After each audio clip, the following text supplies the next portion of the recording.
অলুক দ্বন্দ্ব। অলুক দ্বন্দ্ব চেনার উপায়টা হচ্ছে সমস্ত পদ এবং ব্যাসবাক্যের বিভক্তি যুক্ত থাকতে হবে।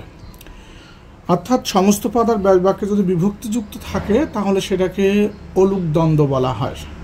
যেমন জলে স্থলে, জলে স্থলে বলতে দুই পদই প্রধান রয়েছে, মানে এটা দ্বন্দ্ব সমাস, কিন্তু জলের সাথে এ রয়েছে, স্থলের সাথে এ রয়েছে, তার মানে আমরা জানি এ অন্তঃস্থতে এটা সপ্তমী বিভক্তি।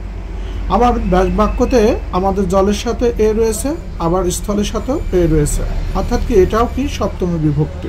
তার মানে ব্যাসবাক্য আর সমস্ত পদে কোনো বিভক্তির লোপ পায়নি, বিভক্তি যুক্ত রয়েছে।